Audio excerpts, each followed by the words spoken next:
हमारे इस खास कार्यक्रम में तालियों के साथ उनका स्वागत कीजिए। राजनीतिक सफर की शुरुआत छात्र जीवन से, विधायक बनने के बाद अब सीधे सीएम बने हैं और पद की चाह नहीं रही इन्हें कभी भी, लेकिन पार्टी के प्रति अपने समर्पण को हमेशा इन्होंने साबित किया है। विवादों से हमेशा ही ये दूर रहे हैं। भ्रष्टाचार, युवाओं के लिए आवाज इन्होंने हमेशा ही बुलंद की है और किस तरीके से आगे उत्तराखंड को ले जाना है, इसी पर ही लगातार ये काम कर रहे हैं। मैं मंच पर बुलाना चाहूंगी माननीय मुख्यमंत्री जी को। इसके साथ ही मैं निवेदन करूंगी कि जी उत्तर प्रदेश उत्तराखंड के हमारे एडिटर रमेश चंद्रा सर भी स्टेज पर आए और हमारे सहयोगी राम मोहन शर्मा को भी मैं कहूंगी कि प्लीज वो स्टेज पर पहुंचे और माननीय मुख्यमंत्री जी का सम्मान करें।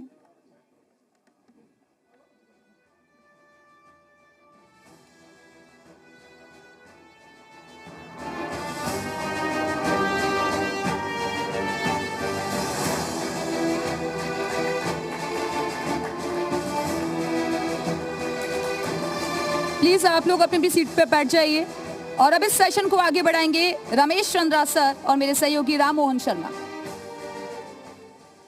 बहुत बहुत शुक्रिया दिव्या आपका।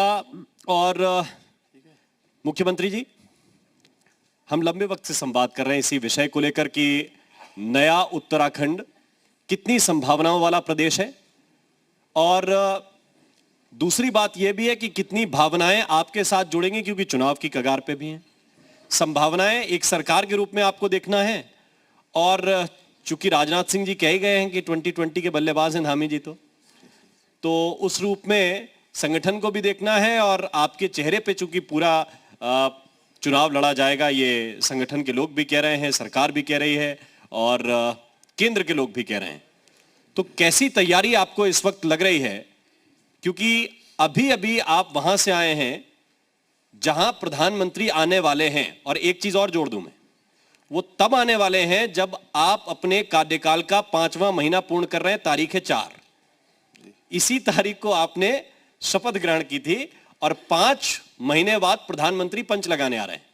तो मुझे आप बताइए कि जब वहां से लौट के आए हैं तो क्या बता सकते हैं प्रदेश के लोगों को? नहीं, देखिए, माननीय प्रधानमंत्री जी का जो उत्तराखंड के साथ लगाव है और जो विशेष प्रकार का उनका यहाँ से जुड़ाव रहा है और उत्तराखंड के लोगों का भी जो उनके ऊपर एक भरोसा है, तो ये किसी से छुपा हुआ नहीं है। जिस प्रकार से उन्होंने प्रधानमंत्री बनने के बाद उत्तराखंड के लिए जो बहुत सारी योजनाएं हमको दी हैं, तो उसको लेकर उत्तराखंड के लोगों में हमेशा एक उत्साह का वातावरण रहता है। हमेशा हम उनकी प्रतीक्षा करते हैं। उनका आना हमारे लिए बड़े सौभाग्य की बात है और आ रहे हैं तो बहुत सारी योजनाओं की भी हमको सौगात दे रहे हैं। हजारों करोड़ की योजनाएं, उस दिन उनका शिलान्यास और लोकार्पण दोनों होने वाला है। पहले से भी बहुत सारी योजनाएं चल रही हैं, उसके बाद बहुत सारी योजनाएं अभी वेटिंग में हैं। कुछ इस बार 4 तारीख को करने वाले हैं, उसके बाद एक कार्यक्रम उनका दिसंबर माह में, दूसरा भी जो है प्रतीक्षा में है। उस कार्यक्रम में जो और योजनाएं हैं उनका भी वो शिलान्यास करने वाले हैं। तो निश्चित रूप से पूरे प्रदेश के अंदर बहुत उत्साह का वातावरण इस समय तैयार हो रहा है और लाखों लोग माननीय प्रधानमंत्री जी को सुनने और उनको देखने आएंगे। प्रधानमंत्री जी उत्तराखंड आते हैं, वो आपको अपना मित्र बताते हैं। अमित शाह जी आते हैं, वो आपको एक ऊर्जावान नेता बताते हैं। राजनाथ सिंह जी आते हैं, वो 2020 का धाकड़ बल्लेबाज आपको बताते हैं। समय कम है, ज़्यादातर गेंदें फेंकी जा चुकी है। अमूमन मुझे लगता है कि 1 ओवर आपके पास बचा हुआ है अधिसूचना जारी होने में। तो पिच कैसा लग रहा है और मैच जीतने की प्लानिंग कैसी है आपकी? देखिए, मैच और इसमें दोनों में अंतर है। ये बात अलग है कि हमारे सभी राष्ट्रीय नेताओं का आशीर्वाद हमको मिल रहा है, सभी का मार्गदर्शन भी मिल रहा है। हमने पहले दिन से तय किया था, समय जितना भी है एक एक पल और एक एक क्षण उत्तराखंड के लिए लगाएंगे और उस पर लगातार हमने काम किया है। जितना समय है उसको मैं बढ़ा तो नहीं सकता हूँ। जो भी समय मुझे मिला है मैंने अपना जो सबसे अच्छा हो सकता है वो देने की कोशिश की है। और उसमें हमने पिछले 4-4.5 महीनों में 500 से भी अधिक फैसले लिए हैं और हर सेक्टर के लिए लिए हैं और बड़े बेबाकी से लिए हैं, किसी दबाव में नहीं लिए हैं, किसी लाभ के कारण से नहीं लिए। जो उत्तराखंड राज्य के लिए जरूरी था, उत्तराखंड राज्य के हित में था, वो सारे फैसले हमने लिए। कुछ फैसले रोल बैक भी किए गए। अभी पिछले 10-15 दिनों के दरमियान कृषि कानून हो या देवस्थानम बोर्ड है, उनकी वजह से विपक्ष भी कई तरह के आरोप प्रत्यारोप लगा रहे हैं। तो इन फैसलों के बारे में आपकी क्या राय है और आप इसका बचाव कैसे करेंगे? नहीं, देखिए, जहाँ तक कृषि कानून की बात है तो माननीय प्रधानमंत्री जी ने पूरे देश को अपने संदेश में कहा कि वो किसानों के हित में इसको लाए थे और देश हित में उन्होंने वापस लिया है। हम उनका स्वागत करते हैं कि उन्होंने बड़ा दिल दिखाया, संवेदनशीलता दिखाई और उस कानून को वापस लिया। और देवस्थानम जो हमारा अधिनियम है, देवस्थानम अधिनियम मेरे सामने जब आया 4 जुलाई 2021 को, मैंने जिस दिन पहले दिन मुख्य सेवक के रूप में काम करना प्रारंभ किया, तो उस दिन से ही लगातार तमाम हमारे हक हकूकधारी, महापंचायत के लोग, चारों धामों के लोग, तीर्थ पुरोहित, हमारे पंडा समाज के लोग, हमारे जनप्रतिनिधि, सामाजिक संगठनों के लोग, साधु संत समाज के लोग, सारे लोगों ने लगातार अपनी बातें हमको बताई। तो हमने कहा कि नहीं, हम इसका कोई सर्वमान्य रास्ता निकालेंगे। मैंने माननीय मनोहर कांत ध्यानी जी की अध्यक्षता में हमारी सरकार ने एक कमेटी गठित करी, उच्च स्तरीय कमेटी। उस कमेटी ने 3 महीने तक काम किया और सभी से बात करी। इस दौरान मैंने भी सबसे बात करी और लगातार जो मत आए, कुछ मत भी आए, कुछ पक्ष में आए, कुछ विपक्ष में आए, कुछ न्यूट्रल आए। हमने सोचा कि इस समय में चूँकि उत्तराखंड राज्य के हित में हो या हमारे 4 धामों के हित में हो, सभी लोगों की सहमति बननी चाहिए। हम उत्तराखंड को आगे ले जाना चाहते हैं। उत्तराखंड को हम लोगों ने जो रोड मैप बनाया है, उस रोड मैप के आधार पर आगे बढ़ना चाहते हैं। तो असंतोष जैसी कोई स्थिति नहीं होनी चाहिए। इसलिए हमारी सरकार ने तय किया, मैंने तय किया कि ये अधिनियम हम वापस ले रहे हैं और हमने वापस ले लिया। क्या इसके पीछे थोड़ी सी मंशा ये भी थी कि अगर लोग नाराज रहेंगे तो खामियाजा चुनाव में भी होगा? नहीं, देखिए, मैं आपको एक बात बिल्कुल स्पष्ट बता देना चाहता हूँ कि हम जो है वोटों के लिए कोई काम नहीं करने वाले हैं और इसके पीछे कोई राजनीति नहीं है। वोटों के लिए जो काम करते हैं उन्होंने जो है, सरकार ने फैसला पलट दिया। चुनाव के लिए सरकार ने फैसला पलट दिया। वोटों के लिए राहुल, देश की आज़ादी से लेकर अब तक देश के साथ समझौतों पर समझौते कौन सी पार्टी करती रही, कौन सी पार्टी परिवार को आगे बढ़ाती रही, कौन सी पार्टी तुष्टीकरण करती रही, ये सब जानते हैं। हमने जो है उत्तराखंड राज्य के हित में इस एक्ट को वापस लिया है। इससे वोटों का कोई लेना देना नहीं है। चुनाव नज़दीक है, वोट तो चाहिए ही, जनता का आशीर्वाद चाहिए। तो कौन से ऐसे मुद्दे हैं जिनके आधार पे आप इस बार जनता का आशीर्वाद अपने साथ चाहते हैं? नहीं, हमने, देखिए, चूंकि हमारी सरकार ने पिछले 5 सालों में, जो 5 साल का कार्यकाल पूरा होगा, उन 5 सालों में बहुत अच्छे काम किए हैं। ठीक है, आप लोग ये भी कह सकते हैं कि 3 मुख्यमंत्री आ गए, लेकिन वो सरकार वही है। सारे काम चल रहे हैं। जिन कामों के शिलान्यास हुए हैं, उनके लोकार्पण हुए हैं, जो योजनाएं शुरू हुई हैं वो धरातल पर उतर रही हैं। सरकार वही है। मैं हमेशा कहता हूँ, चेहरा बदल गया लेकिन नीतियाँ वही हैं। उनको हम आगे बढ़ा रहे हैं और पिछले 4 महीने में मैंने कहा कि 500 से ज़्यादा हमने फैसले लिए हैं और प्रधानमंत्री जी ने यहाँ के लिए बहुत सारे काम किए हैं। उनकी, नरेंद्र मोदी जी की जब से केंद्र में सरकार आई है, चाहे हम 4 धाम ऑल वेदर रोडों की बात करें, रेल की बात करें, हवाई यात्राओं की, हमारे अड्डों की बात करें या हवाई कनेक्टिविटी की बात करें, सभी क्षेत्रों में, चाहे आज हम एम्स हमारा ऋषिकेश में चल रहा है, दूसरा एम्स हमारा अभी कुमाऊं क्षेत्र के लिए भी स्वीकृत हो गया है। जो हमारी रेल की परियोजनाएं हैं, वहाँ से टनकपुर बागेश्वर रेल लाइन हमारी स्वीकृत हो गई है। इस प्रकार से बहुत सारे क्षेत्रों में जमरानीबाद परियोजना है जो तराई भावर की लाइफ लाइन है, वो हमारी स्वीकृत हो गई है। लखवाड़ ब्यासी हमारा प्रोजेक्ट है, वो भी कैबिनेट सब कमेटी ने उसको अपने उसमें ले लिया है, वो जल्दी ही हमारा स्वीकृत हो जाएगा। ऐसी बहुत सारी योजनाएं, दिल्ली से देहरादून जाने वाली हमारी ये सड़क है जो आने वाले समय में 2 घंटे के अंदर दिल्ली से देहरादून की यात्रा पूरी हो जाएगी। ऐसे बहुत सारे काम जगह जगह पर लगभग 32,000 करोड़ रुपए के हमारे काम सारे स्वीकृत हो गए हैं, जिसमें से अधिकांश का माननीय प्रधानमंत्री जी 4 तारीख को शिलान्यास करने वाले हैं और कुछ पूरे हो गए हैं, उनका लोकार्पण करने वाले हैं। तो इन सब कामों को लेकर हम लोगों के बीच में जाएंगे, जनता के बीच में जाएंगे और जनता हमारा भाव समझती है। जैसा आपने कहा कि समय कम है, जितना समय मिला है उस समय में हमने अपना जो सर्वोत्तम हो सकता है वो देने का प्रयास किया है। बाकी जनता हमारे भाव को जानती है। आपने एक बात अभी कही कि देखिए सरकार वही है, मुख्यमंत्री जरूर बदले लेकिन नीतियां वही चल रही हैं। मेरा एक सवाल आपसे यह भी है कि जब आप एक मुख्यमंत्री देवस्थानम बोर्ड को लेकर डटे हुए थे कि नहीं हम वापस नहीं लेने वाले, हक हुकूकधारियों का प्रदर्शन कितना पुराना है ये छिपा नहीं, आप जमीनी नेता हैं। तो मेरा सवाल आपसे यह है कि आप आए और फैसले वापस लिए, यह भी तो एक नेतृत्व की पहचान है कि हमें करना है कि नहीं करना है। आपकी पार्टी की अगर नीति क्या है और इसको लेकर विजन क्या है, अगर ये होता या फिर व्यक्ति विशेष की कोशिश क्या है कि त्रिवेंद्र सिंह रावत साहब चाहते थे कि नहीं देवस्थानम बोर्ड लागू हो और धामी जी चाहते हैं कि नहीं वापस होना चाहिए?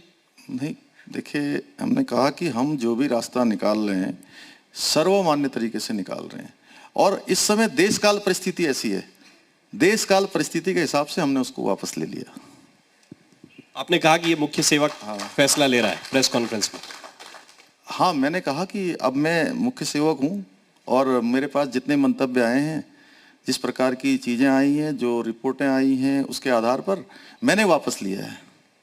सरकार ने वापस लिया, मैंने वापस लिया। एक बड़ा विषय यह है जिसको लेकर बहुत सारे विवाद थे, हालांकि विपक्ष के लोग अभी भी कह रहे हैं, वो कह रहे हैं कि परिसंपत्ति विवाद उत्तर प्रदेश से सुलझाया जरूर धामी जी ने, लेकिन एक तरह से कई चीजें गिरवी रख के आ गए, उत्तराखंड को नुकसान करा के आ गए। देखिए, जिसकी जैसी दृष्टि वैसी सृष्टि, जिनके जैसे भाव होंगे वैसे उनको दर्शन होंगे। तो मैं आपको बताना चाहता हूं कि इसमें जो पिछले 21 सालों से जो प्रक्रिया चल रही थी वो प्रक्रिया ही आगे बढ़ी है। उसमें बातें बहुत बार हुई लेकिन निर्णय नहीं हो पाए। इस बार जो बात शुरू हुई तो मैं आपको एकदम विस्तार से बता देता हूं और आपके चैनल के माध्यम से भी जी जितने हमारे दर्शकगण सुन रहे होंगे, मैं उनके सामने स्थिति भी स्पष्ट कर देता हूं कि इसमें सबसे पहले आता है सिंचाई विभाग का मामला। देखिए, सिंचाई विभाग की बहुत सारी नहरें हैं जो सिंचाई के काम उत्तर प्रदेश को आती हैं और यहाँ से निकलती हैं। उनके सारे कंट्रोल जो हैं वो उत्तर प्रदेश के पास हैं और होने भी उनके पास चाहिए, क्योंकि सिंचाई का पानी वहीं चाहिए होता है। तो इसमें 5700 हेक्टेयर जमीन है सिंचाई विभाग की, जो उत्तर प्रदेश और उत्तराखंड के बीच में जिसका बंटवारा होना है। तो उस पर यह फैसला हुआ कि 5700 हेक्टेयर जो जमीन है, उत्तर प्रदेश को जितनी जरूरत होगी अपने काम के लिए उसका ज्वाइंट सर्वे होगा और ज्वाइंट सर्वे के आधार पर तय करेंगे कि उनको जितनी जरूरत है वो ले लेंगे, बाकी सारी की सारी उत्तराखंड की हो जाएगी। एक तो फैसला नंबर 1।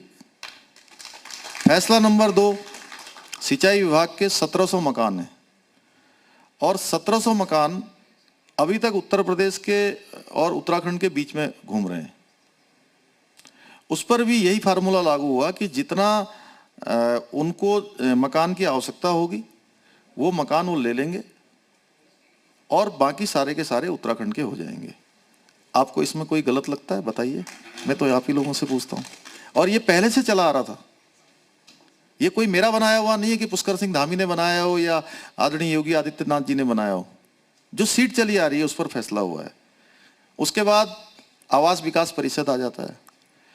आवास विकास परिषद की जो परिसंपत्तियां हैं, चूंकि बंटवारा जब भी घर में होता है, 2 भाइयों में होता है, तो वो आधा आधा होता है। लेकिन अब यहाँ पर क्या है कि बंटवारे का जो कंडीशन थी पहले अलग थी। उत्तर प्रदेश ये चाहते थे कि जो है चूंकि जितनी उनकी जनसंख्या है और हमारी जनसंख्या है, उसके आधार पर दोनों परिसंपत्तियों का जो है बंटवारा हो जाए। तो वहां 24 करोड़ जनसंख्या है और हमारी है 1 करोड़ 25 लाख।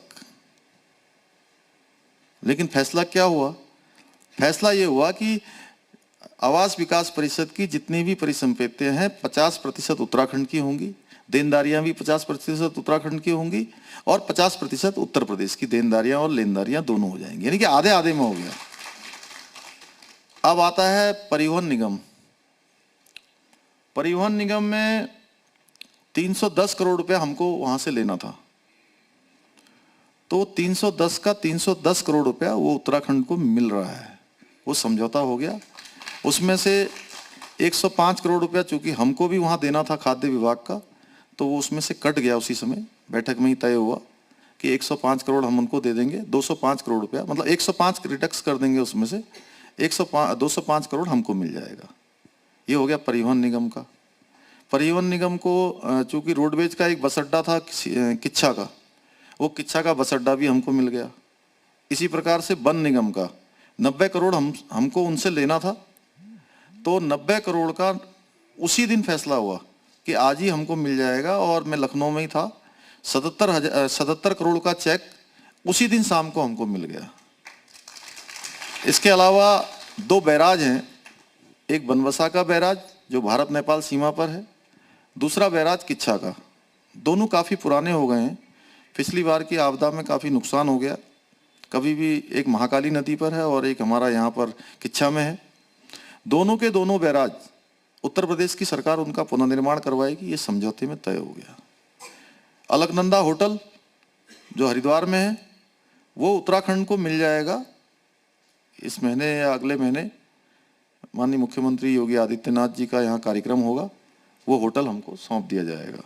इसके साथ साथ 4 जगह पर वाटर स्पोर्ट्स की गतिविधियां होनी थी, एक नानक सागर डैम में, धौरा डैम में, बैगुल डैम में और गंग नहर में। तो अभी तक क्या था कि हम बहुत सारी स्पोर्ट्स की गतिविधियां वहां पर करना चाहते थे, साहसिक पर्यटन को वहां बढ़ाना चाहते थे, तो उनकी एनओसी नहीं होने के कारण से, क्योंकि कंट्रोल वहां से था, तो वो नहीं मिल पा रहा था। लेकिन उसी बैठक में उसी दिन तय हुआ कि आज ही जो है उस मिनट्स में लिखा गया कि आज से हम साहसिक पर्यटन और वाटर स्पोर्ट्स की गतिविधियां उसमें कर पाएंगे, इसमें अब कोई भी एनओसी लेने की आवश्यकता नहीं पड़ेगी। तो अब आप बताइए इसमें कौन सा हम गिरवी रख के आ गए? जो कुछ कर नहीं पाए अपने समय में, अगर उन्होंने कुछ किया होता तो उनको आज ये बोलने की आवश्यकता नहीं पड़ती। एक सवाल इसी से जुड़ा हुआ मेरा ये भी है कि देखिए, वही अधिकारी हैं जो आपके पिछले 2 मुख्यमंत्रियों को मिले। पुरानी सरकार पे मैं नहीं जाता, लेकिन ऐसा क्या है इसमें आपको लगता है कि धामी जी विनम्र ज्यादा हैं? क्योंकि उत्तर प्रदेश की सरकार भी वही है, वहां 5 साल से मुख्यमंत्री योगी जी हैं, तो ऐसा भी नहीं है कि दूसरी सरकार थी कि नहीं सुलझ पा रहा है। नहीं, मैं ये विनम्रता से सुलझ गया। माननीय योगी जी का बहुत आभारी हूँ, मैं उनका धन्यवाद करना चाहता हूँ और सभी अधिकारी गणों का भी। उन लोगों ने, सब लोगों ने जो है इसमें एक टीम भावना के रूप में, छोटे भाई बड़े भाई के जो समझौते होते हैं या बंटवारे होते हैं, और ये अंक गणित का खेल जरूर उन्होंने उलझाने के लिए कोशिश की है। हमने अंक गणित में कहीं कम नंबर नहीं लाए हैं, हम पूरे नंबर लेकर आए हैं। या कह दिया कि महाराज जी इतना बड़ा प्रदेश है आपके पास, छोटे भाई के लिए थोड़ा बहुत छोड़ दीजिए। हाँ, मैं महाराज जी से क्या, मैंने सारी मीटिंग में कहा कि अगर आप हम गणित के आधार पर सब फैसले लेंगे तो फैसला नहीं हो पाएगा। और मैं उनका शुक्रगुजार हूँ कि उन्होंने बड़ा हृदय दिखाते हुए सारे फैसले कर दिए, और सारे के सारे उसी दिन हो गए, और बहुत बड़ी मीटिंग भी नहीं चली, बमुश्किल 1 घंटा मीटिंग चली, 1 घंटे में सारे फैसले हो गए। एक सवाल और है आपसे, उत्तराखंड के लोग बीते दिनों सोशल मीडिया पे भी बड़े एक्टिव थे, और अभी पता नहीं कैसा माहौल है, आप बेहतर जानते होंगे। उम्मीद, आपने 500 फैसले लिए हैं, इसलिए कह रहा हूं कि एक फैसले की और उम्मीद लोग कर रहे हैं कि भू कानून को लेकर क्या फैसला करने वाले हैं धामी जी? देखिए, मैंने कहा कि हम उत्तराखंड राज्य के हित में जो भी फैसले लेने होंगे वो किसी लाग लपेट, बिना किसी लाग लपेट के, बिना किसी दबाव के हम लगातार फैसले लेंगे। और उसके लिए भू कानून के लिए हमने एक उच्च स्तरीय कमेटी उसमें भी बनाई है। लेकिन उसके साथ साथ दोनों चीज़ों पर हमको देखना होगा कि उत्तराखंड राज्य चूँकि अलग अलग भौगोलिक परिस्थितियाँ यहाँ पर हैं, और चूँकि हमारा जो मैदानी क्षेत्र है वहाँ पर उद्योग धंधे भी हैं, यहाँ पर बहुत सारे लोग उद्योग चलाते हैं, जिसके कारण से हमको यहाँ पर रोजगार मिलता है, रेवेन्यू मिलता है, लोगों को काम मिलता है, व्यापार बढ़ता है और पर्वतीय क्षेत्रों में पलायन भी हो रहा है। तो दोनों को ध्यान में रख के, यहाँ के आर्थिकी को भी ध्यान में रख के, यहाँ के कारोबार को भी ध्यान में रख के हम उस पर कमेटी के अभी आ रहे हैं, व्यूज आ रहे हैं, लोगों के व्यूज आ रहे हैं, अपनी अपनी कमेटी काम कर रही है। जब पूरे हो जाएगी तो सबकी सहमति से जो भी अच्छा रास्ता होगा उसका निकालेंगे हम लोग। उत्तराखंड 21 साल का है, इस यंग उत्तराखंड के आप यंग सीएम हैं, शायद इस वक्त आप देश में सबसे यंग सीएम हैं। तो यहाँ के यंगस्टर के लिए, यहाँ के नौजवानों के लिए जो अपने प्रदेश के भविष्य हैं, जो 18 साल की उम्र पूरी कर रहे हैं, पहली बार वोट डालेंगे, उनके रोजगार के लिए, उनके स्वास्थ्य के लिए, पलायन के मुद्दे के लिए आपके पास क्या रोड मैप है? आप उनको किस तरह का भरोसा दे रहे हैं और आगे किस तरह का भरोसा या सुरक्षित भविष्य की भरोसा दे रहे हैं? नहीं, देखिए, एक तो सरकारी नौकरियां हैं, जहाँ तक रोजगार की बात है तो सरकारी नौकरियों में पहले दिन जिस दिन मैंने काम करना शुरू किया था 4 जुलाई को, सबसे पहले जो हमने अपने मंत्रिमंडल में फैसला किया था कि 24,000 पद जो अभी उस समय सरकारी खाली थे, उन सभी पदों को हमने कहा था कि हम भर्ती की प्रक्रिया बहुत तेजी से प्रारंभ करेंगे। हमने तेजी से उसकी प्रक्रिया प्रारंभ कर दी है। लेकिन मैं ऐसा मानता हूं कि केवल 24,000 सरकारी नौकरियों से काम चलने वाला नहीं है। इसके लिए निश्चित रूप से हमको स्वरोजगार की ओर बढ़ना पड़ेगा, तमाम नए कामों की ओर बढ़ना होगा। वो केवल सरकारी तंत्र से नहीं हो सकता, सरकारी तंत्र उसमें सहयोग कर सकता है। इसलिए हमने बहुत सारी जो हमारी योजनाएं चल रही हैं उन योजनाओं को और मजबूत करने के लिए, धरातल पर उतारने के लिए, लोगों को सीधे सीधे लाभ पहुंचाने के लिए अभी हम रोजगार के मेले लगा रहे हैं, जिसमें हम मुख्यमंत्री स्वरोजगार योजना है, मुख्यमंत्री नैनो योजना है, वीर चंद्र सिंह गढ़वाली योजना है, उद्योग विभाग की, पर्यटन विभाग की, अलग अलग विभागों की जितनी योजनाएं हैं, उन योजनाओं में लोगों को सीधे लाभ मिले और एक स्थान पर सीधे सिंगल विंडो सिस्टम के आधार पर कि जहाँ पर मेला लगा हो, जहाँ पर रोजगार के कैंप लगे हों, वहाँ होता अक्सर ये था कि लोग मेले में आते थे, अपना रजिस्ट्रेशन करवाते थे और रजिस्ट्रेशन करवाने के बाद उनको उसके बाद कई सारे प्रमाण पत्रों की आवश्यकता होती है। कहीं जाति प्रमाण पत्र है, कहीं चरित्र प्रमाण पत्र है, कहीं निवास प्रमाण पत्र है। तो इन सब प्रमाण पत्रों को एक ही स्थान पर बनाया जाए। और हमने बैंक के लोगों की 4 महीने में 4 बार मीटिंग कर ली है अभी तक, और हर बार हमारा फोकस है कि जितने भी लोग स्वरोजगार करना चाहते हैं, अपना रोजगार करना चाहते हैं, स्वयं सहायता समूह के माध्यम से, ग्राम संगठनों के माध्यम से, जो हमारे महिलाओं के स्वयं सहायता समूह हैं उनके माध्यम से, उन सभी को जो है जितनों के भी फार्म भरे जाएं, उन सभी को ऋण मिलना चाहिए। इसकी सुनिश्चितता हमने तय करवा दी है और अभी हमने बैठक करी है, 15 दिसंबर की हमने डेडलाइन तय की है कि जितने भी आवेदन आएंगे हम उसका लगातार रिव्यू करेंगे, लगातार उसकी जांच करेंगे, और जिससे कि लोगों को परेशानी न हो। और बैंक के लोगों से हमने बहुत विनम्रता से भी और दोनों तरीके से हमने उनसे कहा है कि आप जो भी फॉर्मेलिटी आपको चाहिए, आप भी उस दिन वहीं पर जहां रोजगार के मेले लगते हैं अपना वहां पर आप भी एक काउंटर लगाइए। जो भी फार्म, जो भी रजिस्ट्रेशन होकर आते हैं, उनकी स्क्रूटनी होने के बाद आप उनको देख लीजिए।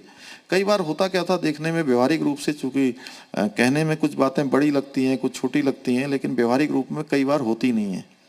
इसलिए हमने कहा कि आप वहां पर देख लीजिए कि कौन से फार्म में कोई कमी तो नहीं है। आपके बैंक में जितने भी फार्म आए, आप कोशिश करिए कि सभी को आप स्वीकृति प्रदान करें, सभी को ऋण दें। नहीं तो क्या है कि रोजगार वाले जो बेरोजगार होते हैं, स्वरोजगार के क्षेत्र में आना चाहते हैं, थक जाते हैं और कई बार चक्कर लगा लगा के उनको बैंकों से ऋण नहीं मिल पाता। मैं इस सच्चाई को जानता हूं, मैंने इसको नज़दीक से देखा है। वो कहते हैं कि उसके बाद हम ऐसा धंधा नहीं करना चाहते, हम तो अपना जाके कोई छोटी मोटी नौकरी कर लेंगे। तो उनके अंदर बहुत सारे लोगों के अंदर प्रतिभाएं हैं, लोगों के अंदर योग्यताएं हैं, क्षमताएं हैं, सहयोग न मिल पाने के कारण से वो बैक हो जाते हैं। तो ऐसी स्थिति पैदा ना हो, इसलिए हमने बैंकों को भी ठीक तरीके से जो है लगातार मॉनिटरिंग में रखा हुआ है। पिछले 4-5 महीने के कार्यकाल के दौरान आपकी 2 तरह की छवि आम लोगों के बीच में मजबूती के साथ उभरी है। एक सीएम इन एक्शन, जो हमेशा एक्शन में रहते हैं, और दूसरी छवि कूल यंग मैन। आप विनम्र, सौम्य, सहृदय हैं, ये छवि है आम लोगों के बीच में है। लेकिन दूसरी तरफ ये है कि आपने ब्यूरोक्रेसी को बहुत तेजी के साथ एक्टिव किया है, ये आप कैसे मुमकिन कर पाए?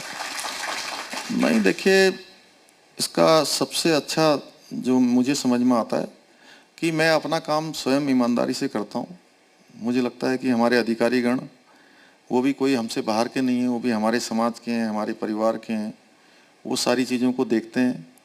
और जब मैं मुख्य सेवक हूँ, मेरे साथ सब काम करते हैं, उनको लगता है कि मैं मेहनत कर रहा हूँ, मेरा भाव है प्रदेश को आगे बढ़ाना है, यहाँ के लोगों की सेवा करनी है, तो वो सब सहयोगी के रूप में काम कर रहे हैं, सभी अच्छा काम कर रहे हैं, सबका सहयोग मिल रहा है, चाहे अधिकारी हों, चाहे आम जनता के लोग हों, सामान्य जनता के लोग हों, बड़े बुजुर्ग हों, माताएं बहनें, जहाँ भी जा रहे हैं सबका एक मोमेंटम बन रहा है, उत्तराखंड आगे बढ़ रहा है। तो जो कुछ मंत्रियों की शिकायतें थीं, कुछ विधायकों की शिकायतें थीं, वो दूर हुई हैं कि अफसर नहीं सुन रहे हैं? नहीं, सभी की सुनवाई हो रही है। कहीं कोई शिकायत अब किसी की आपने भी कभी नहीं सुना होगा जी। सबकी सुनवाई हो रही है और सब में रास्ता निकाला जा रहा है। आप जब आपने बागडोर संभाली प्रदेश की, एक कॉन्सेप्ट लेके आए कि लेखपाल का काम लेखपाल करे, तहसीलदार का तहसीलदार। नहीं, वो मैंने कहा कि हम हर चीज का सरलीकरण, जी, एक हम मंत्र लेकर आए, सरलीकरण का मंत्र। यानी कि कोई भी अधिकारियों के पास जाएगा, जनता का आदमी, जनता के लोग, तो हमने कहा कि आप इस भाव से उनको सुनिए कि कोई बड़ी समस्या भी आपके पास आ रही है, तो उस समस्या को ऐसा नहीं सोचना है कि ये नहीं होगा। नहीं तो क्या है, पहले से मानसिकता बनी होती कि ये काम नहीं करना है। मैंने कहा इस काम का रास्ता निकालना है, उसको सरल करना है। सरलीकरण का मंत्र मन में होगा, सरल करना है। दूसरे नंबर पर समाधान का मंत्र, यानी कि जो काम आ गया है उसको सरल तरीके से देखना है, फिर उसका समाधान करना है। समाधान करने के बाद तीसरे नंबर पर आता है निस्तारीकरण, यानी कि उस फाइल को अब निस्तारित कर देना है। निस्तारित ऐसे नहीं करना है कि काम नहीं हुआ और निस्तारित कर दिया, निस्तारित ऐसे करना है कि काम हो गया, अब निस्तारण हो गया। तो ये समाधान, सरलीकरण, समाधान और निस्तारीकरण। और चौथे नंबर पर संतुष्टि, जो व्यक्ति आए हैं उनको संतुष्टि का भाव भी होना चाहिए। इस आधार पर हमने काम करना शुरू किया है और जितना समय मुझे मिला, फिर मैं कह रहा हूँ, मैं उससे संतुष्ट हूँ और मैं उसमें कोशिश कर रहा हूँ कि एक प्रक्रिया हमारी आगे बढ़े, हमारा उत्तराखंड आगे बढ़े, उसको आगे चला रहे हैं, सबके सहयोग से आगे बढ़ा रहे हैं। आपने कहा सर जितना समय मिला, अभी आपके पास 5 महीने का लगभग कार्यकाल पूरा हुआ है, महीने भर में अधिसूचना आ जाएगी। जब आप जनता के बीच जा रहे हैं, जाएंगे और मजबूती के साथ, तो 2017 की बीजेपी सरकार के अब तक के काम को आप गिनवाएंगे या फिर जो 4-5 महीने में आपने कई तरह के काम किए हैं, कई तरह की योजनाएं शुरू की हैं, उन पे ज़्यादा फोकस रहेगा? सभी काम जो भी हमारी सरकार ने किए हैं, सारे काम जो है उसमें ये काम भी हैं और पहले के काम भी हैं, और हमारे केंद्र के हमारे यशस्वी प्रधानमंत्री जी नरेंद्र मोदी जी की सरकार के काम भी हैं। सारे काम हम जनता के बीच में ले जाएंगे। अभी तो हमारा फोकस है, जो भी समय बचा है उस फोकस समय में हम जो है, जो योजनाएं हमारी शुरू हुई हैं उन योजनाओं को हम पूरा करें, जिनके शिलान्यास हो गए हैं उनके लोकार्पण करें, और जो योजनाएं बीच में उनको पूरा करें। जो योजनाएं चल रही हैं उनको, जैसे बहुत सारी योजनाएं भी केंद्र से भी चल रही हैं। गरीब कल्याण अन्न योजना जो माननीय प्रधानमंत्री जी ने मार्च तक जो है फिर से उसको पूरे इस फाइनेंशियल ईयर के लिए लागू कर दी है। वो योजना का ठीक से लोगों को अन्न मिले, ठीक से लोगों की सहायता हो।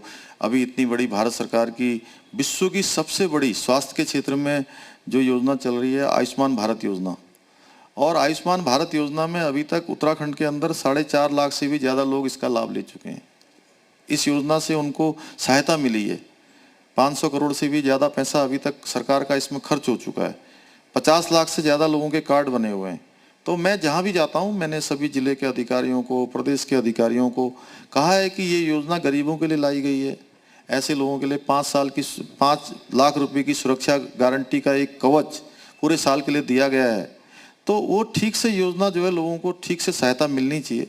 उसमें कहीं पर अगर कोई कोताही बरती जाएगी, कहीं पर कोई शिकायत आएगी, तो उसके खिलाफ निश्चित रूप से जो भी कार्रवाई होगी वो कार्रवाई भी हम करेंगे। तो हमारे सामने चुनौतियां हैं कि जो योजनाएं चल रही हैं, मैंने आपको 1-2 योजनाओं का नाम गिनाया, ऐसे बहुत सारी योजनाएं हैं उन योजनाओं में जाऊंगा तो आपका सारा समय इसी में चला जाएगा। मैं शॉर्ट में बता रहा हूँ इसलिए आपको। एक बड़ा प्रश्न ये भी है कि धामी जी सामने किसको देख रहे हैं? आपकी तो तैयारी है, आपके पास आप कह रहे हैं प्रधानमंत्री हैं, आपके पास संगठन है, आप खुद हैं, लेकिन सामने कौन खड़ा है? सामने हमारे सामने ये मुद्दे खड़े हैं ना जो हमें पूरे करने हैं। हैं? जो मैंने अभी गिनाए आपको। जी। अच्छा, एक सवाल और है कि 500 फैसले आपने 5 महीने के अंदर ले लिए। इसका मतलब था कि आपके पीछे वाले लोगों ने बैकलॉग बहुत छोड़ा है, वरना इतनी योजनाएं बनाना और उनको एग्जीक्यूट करना। नहीं, जो मेरे समझ ये में तो मान आया, लीजिए कि जो बैकलॉग छोड़ा था। मेरे मंत्रिमंडल के लोगों के, हमारे सभी बड़े बुजुर्गों के, सबके सुझाव समाज के बीच में से बीच में, और बहुत सारे सुझाव आते हैं, बहुत सारी बातें आती हैं जो अभी समय पर देश काल परिस्थिति के हिसाब से जो मेरे सामने आए। मेरे से पहले वालों ने भी बहुत अच्छा काम किया है। जी, यही विनम्रता है। ठीक है, मैं आगे बढ़ता हूं, सीधे सीधे 2 सवाल पूछता हूं। क्या कांग्रेस पार्टी को विपक्ष के रूप में देख रहे हैं या कोई तीसरा दल आम आदमी पार्टी जैसे कोशिश कर रही है? नहीं, किसी को नहीं। दोनों ही पार्टियों के अपने केवल एजेंडे चुनाव के लिए हैं। 4.5 साल तक कोई पार्टी यहाँ नहीं थी, कोई उनके कार्यक्रम भी नहीं थे। अब जो भी पार्टियां आ रही हैं वो चुनाव को ध्यान में रख के बड़ी बड़ी घोषणाएं कर रही हैं, बड़े बड़े वायदे कर रही हैं। तो उत्तराखंड की जनता सब जानती है, इसलिए हम किसी को भी सामने नहीं समझ रहे हैं। तो क्या समझा जाए 70 में कितनी सीटें? अब की बार हमारी पार्टी ने नारा दिया है, अब की बार 60 पार। आपके सामने आप कह रहे मुद्दे खड़े हैं, तो क्या 2 मुद्दे महंगाई और रोजगार ये ज्यादा बड़े हैं जिनसे लड़ना है? नहीं, अभी महंगाई को लेकर अभी हम लोगों ने पेट्रोल डीजल के दामों में 12 रुपए की कमी की है यहाँ पर। और देखिए, देश जिस प्रकार की परिस्थिति से जूझ रहा है वो किसी से छुपा हुआ नहीं है। और इस महंगाई के दौर में भी देश के 80 करोड़ लोगों को राशन देने का काम हो रहा है, खाद्यान्न पहुंचाने का काम हो रहा है। इतनी सारी अवस्थापनाएं, सुविधाएं पूरे देश के अंदर बनी। जब कोरोना महामारी आई थी तो आप पूरा आंकड़ा निकालेंगे तो कई सैकड़ों गुना कई चीज़ों में वृद्धि हुई है। चाहे वो हमारे आईसीयू बेड हों, वेंटिलेटर हों, ऑक्सीजन के सिलेंडर हों, कंसंट्रेटर हों, पीपीपी किट हों, मास्क हों, सैनिटाइजर हों, दवाइयाँ हों, या हम उत्तराखंड के अंदर ही देखें कि जगह जगह पर आज सभी अधिकांश अस्पतालों में आज ऑक्सीजन के प्लांट लग गए हैं। आज सभी जगह पर पीएम केयर फंड से सभी जगह पर वेंटिलेटर और आईसीयू बेड बन गए हैं। तो ये सब इतना काम इसके कारण से, और दूसरी तरफ हम चीन की सीमा हो, चाहे पाकिस्तान की सीमा हो, उन सभी मोर्चों पर लड़ रहे हैं। उसके बाद भी देश के अंदर इतनी बड़ी महामारी आई, कहीं देश रुका नहीं, कोई देश के कार्यक्रम नहीं रुके, सारे विकास के कार्य चल रहे हैं। तो ये सब मोदी है तो मुमकिन है। तो क्या मोदी है तो जीत मुमकिन है या और भी कुछ? नहीं, देखिए, मोदी जी का तो निश्चित रूप से हमारे ऊपर पूरा आशीर्वाद है। उनके निर्देशन में हम सब काम कर रहे हैं और सारी योजनाएं उन्होंने देश के अंदर इतना चलाया है। मोदी जी के नेतृत्व में भारत एक शक्तिशाली भारत के रूप में उभरा है। भारत का मान सम्मान और स्वाभिमान पूरी दुनिया के अंदर बढ़ा है। आज पूरे विश्व के अंदर जिस प्रकार की स्वीकारता मोदी जी की है, संभवतः देश के इतिहास में ये पहला उदाहरण है। आज वो विश्व के सर्वाधिक लोकप्रिय नेता हैं। तो इसलिए उत्तराखंड तो उनका अपना प्रदेश है। उन्होंने स्वयं कहा है कि मेरा यहाँ से मर्म और कर्म दोनों का रिश्ता है। उनका भावनात्मक लगाव है, उनका जुड़ाव है। तो कोई भी चुनाव होगा तो मोदी जी तो उसमें रहेंगे। इंफ्रास्ट्रक्चर के बिना किसी राज्य की विकास की परिकल्पना बहुत कठिन होती है। उत्तराखंड 5वें साल में हम जब बात कर रहे हैं, पिछले 5 साल में इंफ्रास्ट्रक्चर के पैमाने पर आप कहां पाते हैं? नहीं, इंफ्रास्ट्रक्चर देखिए शुरू से ही बड़ा है और पिछले 5 सालों में बहुत बड़ा है। और हमारी सरकार ने जितनी भी जो भी घोषणाएं वगैरह हुई हैं, मेरे से पहले भी, मुझे इसको कहने में बड़ा अच्छा लग रहा है कि पहले से ही ये चला आ रहा है कि जो भी, चाहे सड़कों के क्षेत्र में हो, चाहे आज परिवहन के क्षेत्र में हो, चाहे स्वास्थ्य के क्षेत्र में हो, चाहे स्वास्थ्य सेवाओं की बढ़ोतरी के मामले में हो, चाहे शिक्षकों का मामला हो, हर क्षेत्र में बड़ा है और काफ़ी बड़ा है।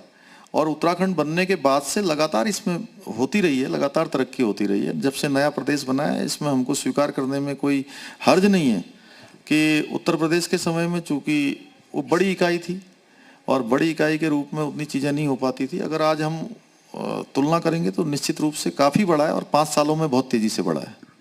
आपने शिक्षा के क्षेत्र का जिक्र किया, आपके बच्चे सरकारी स्कूल में पढ़े हैं, सही है? हाँ, मेरे दोनों बच्चों ने आंगनवाड़ी में पढ़ाई करी है और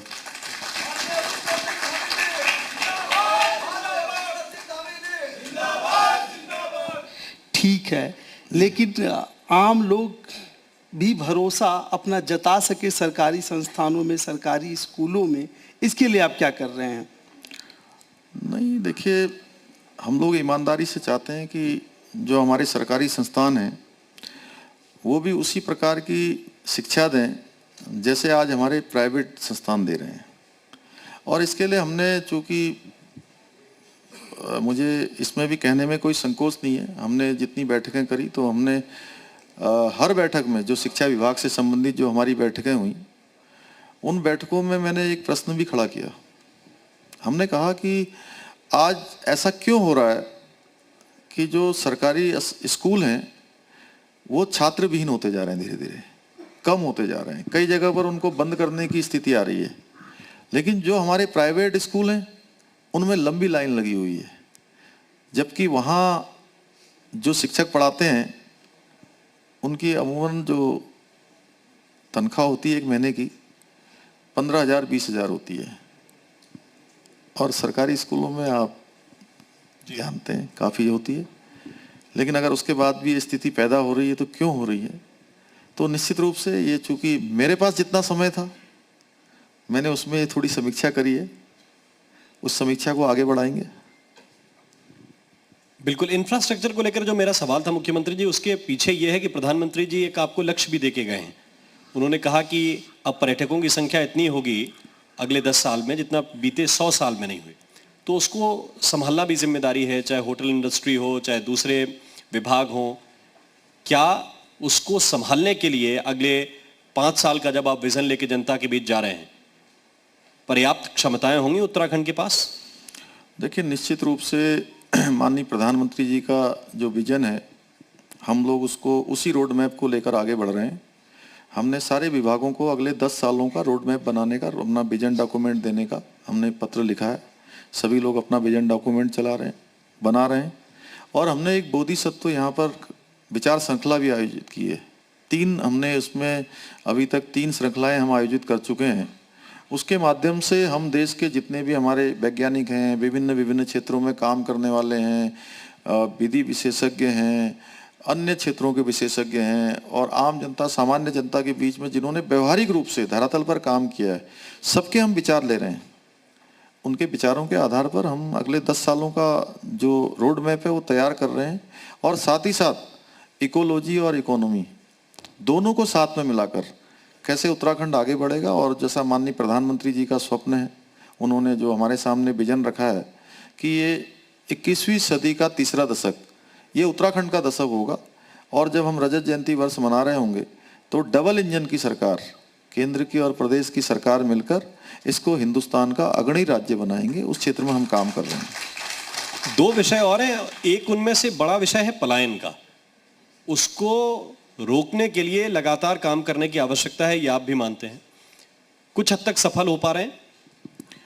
देखिए, उसके लिए हम योजना बना रहे हैं अभी, और पलायन रुकना चाहिए। और पलायन तभी रुकेगा क्योंकि अगर कोई बहुत एक सामान्य आदमी जिसने अपने गांव में खेती करी है, अपनी गाय भैंस पाली है, अपना काम किया है, उसके बाद उसका बेटा जिसको वो अपने इतने परिश्रम से उसने पढ़ाया लिखाया, कभी दिल्ली आ गया, देहरादून आ गया, तो देहरादून से या दिल्ली से लौटकर अपने गांव जाएगा तो उसको वहाँ पर उस प्रकार की सुविधा मिलनी चाहिए, उस प्रकार का काम मिलना चाहिए, तभी वो वहाँ रुक पाएगा। तो निश्चित रूप से केवल सरकार, मैंने पहले भी कहा, केवल सरकारी नौकरी या कोई सरकारी काम, इससे काम चलने वाला नहीं है। पलायन रोकने के लिए हमको वहीं के स्तर, और उसके साथ साथ स्वरोजगार के क्षेत्र में हम विशेष फोकस करने वाले हैं और हमने ये तय किया है कि जो लोग स्वरोजगार करना चाहते हैं, पढ़ लिख कर अपना काम करना चाहते हैं, उनको हर प्रकार से हमारी सरकार सहायता करेगी। और जो हमारा ये विजन रोड मैप जो हम तैयार कर रहे हैं प्रधानमंत्री जी के परिकल्पना अनुसार, उसमें भी हमने इस पलायन को शामिल किया है।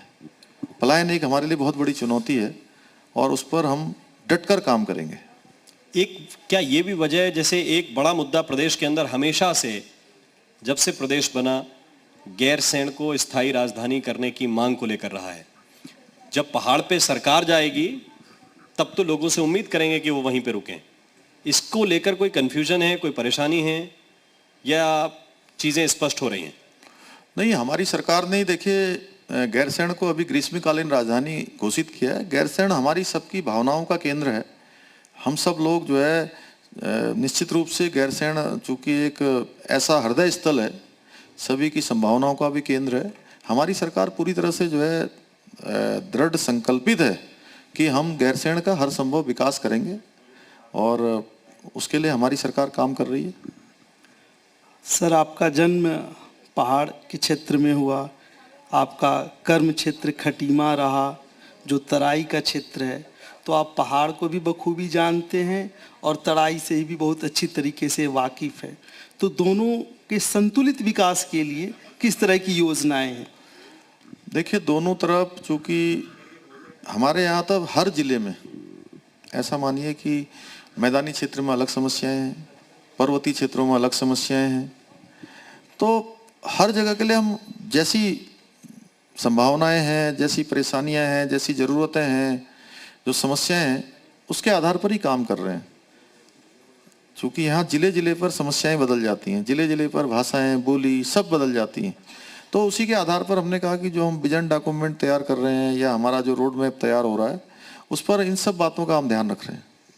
आखिरी कुछ सवाल हैं सर, और मैं थोड़ा सा जल्दी जल्दी पूछूंगा आपसे क्योंकि आपके पास समय कम है। मेरा पहला सवाल तो यह है कि इस वक्त भारतीय जनता पार्टी के लिए, आपके लिए चुनौती क्या है? क्या कांग्रेस से आए हुए नेता या कांग्रेस में वापस लौटते हुए नेता? देखिए, भारतीय जनता पार्टी एक ऐसी पार्टी है और जिस विचार में हम पले बड़े हैं, जहां हमको प्रारंभिक संस्कार मिले हैं, प्राथमिक शिक्षा मिली है, वहां हम लोगों ने एक ही बात सीखी है, देश प्रथम, पार्टी दूसरे नंबर पर और व्यक्ति अंतिम।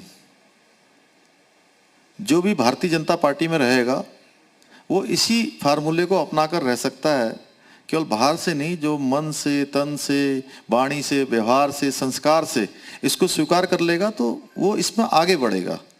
और क्योंकि सबसे बड़ा देश का हित है, उसके बाद संगठन का हित है और नंबर 3 पर व्यक्ति का अंतिम में जो है अपना हित है या अपनी बात है। तो इस आधार पर हम काम कर रहे हैं, इसलिए हमारे सामने कोई चुनौती नहीं है। हमारे सामने तो ये सूत्र, ये ध्येय वाक्य है, उसको लेकर हम आगे बढ़ रहे हैं। वरिष्ठ नेताओं को किस तरह से साध रहे हैं? आपके अंदर भी ये चुनौती है। देखिए, आप मुख्यमंत्री हो गए, आला कमान ने तय कर दिया, आप काम कर रहे हैं और काम के आधार पर आपका आकलन होगा, लेकिन सबके दिल में इच्छा रहती है कि हमने और ज्यादा वर्षों तक पार्टी के लिए संघर्ष किया है, हमने ज्यादा परिश्रम किया है धामी जी से उम्र के आधार पे। नहीं, सभी लोगों का आशीर्वाद मुझे प्राप्त है, सबकी शुभकामनाएं प्राप्त है। मैं छोटा हूँ, आयु में छोटा हूँ, तो इसलिए सभी का प्यार मिल रहा है, दुलार भी मिल रहा है, सबका स्नेह मिल रहा है, सबका आशीर्वाद मिल रहा है, कहीं कोई परेशानी नहीं है। सभी लोग एक से एक, सभी लोग एक से एक अनुभवी हैं। सब लोगों का बड़ा लंबा अनुभव है, बड़ा सबके अंदर एक पोटेंशियल है, कौशल है और हम सबका लक्ष्य एक ही है। तो हम लोग सब लोग लक्ष्य की ओर बढ़ रहे हैं। ठीक है, ये बात अलग है कि ये कोई मेरी निजी यात्रा नहीं है, ये पुष्कर सिंह धामी की कोई निजी यात्रा नहीं है कि मैं मुख्यमंत्री हूँ, मुख्य सेवक हूँ तो मैं कोई अपना एजेंडा चला रहा हूँ। ये हमारे पूरे उत्तराखंड की सामूहिक यात्रा है। हमारे 13 के 13 जिले, कुमाऊं, गढ़वाल, मैदान, पहाड़, ऊपर नीचे, सबकी यात्रा है। उसका ध्वज मुझे दिया गया है, उस ध्वज को मैं ले जा रहा हूँ, बाकी सब लोग मेरे साथ हैं। क्या उत्तर प्रदेश की कुछ चीजें यहां भी रिफ्लेक्ट करेंगी? जैसे सलमान खुर्शीद हैं तो फर्रुखाबाद उत्तर प्रदेश के, लेकिन जब वो ISIS वाली टिप्पणी कर देते हैं हिंदू धर्म को लेकर तो तोड़फोड़ नैनीताल में हो जाती है। क्या आपको लगता है कि ये विषय भी चुनाव पर इंपैक्ट करेंगे? नहीं, देखिए, एक तो सबसे बड़ी बात है कि चूंकि सलमान खुर्शीद किस पार्टी के हैं और उस पार्टी ने देश की आज़ादी के बाद से लेकर अब तक क्या किया है। उन्होंने केवल और केवल तुष्टीकरण किया है, हमेशा देश के साथ समझौतों पर समझौते किए हैं। और भारत की जनता जानती है कि आज़ादी के बाद कश्मीर के अंदर से, जिसमें जहाँ पर 42,000 से भी ज़्यादा लोगों ने अपनी शहादत दी जिस कश्मीर को बचाने के लिए, उस कश्मीर से धारा 370 समाप्त किसने करी है। जिस राम मंदिर के लिए हम लोग कहते थे रामलला हम आएंगे मंदिर वहीं बनाएंगे, वो भव्य राम मंदिर का निर्माण किसके शासनकाल में हो रहा है। तो इसलिए धर्म कर्म सब जुड़ा हुआ है, इसलिए उत्तर प्रदेश उत्तराखंड कोई अलग अलग नहीं है। हमारी वहाँ से सीमाएं बढ़ गई हैं, सरहद अलग अलग हो गई हैं, लेकिन हम सबके दिल मिले हुए हैं, हमारे दिल मिले हुए हैं। इसलिए निश्चित रूप से पूरा देश हमारा एक है। तो आप स्वयं अंदाजा लगाइए। ठीक, बहुत बहुत धन्यवाद, बहुत बहुत शुक्रिया धामी जी, आपने thank you sir, thank you. बहुत बहुत बहुत धन्यवाद। शुक्रिया, आपने अपना बहुत बहुत कीमती वक्त धन्यवाद। हमें दिया।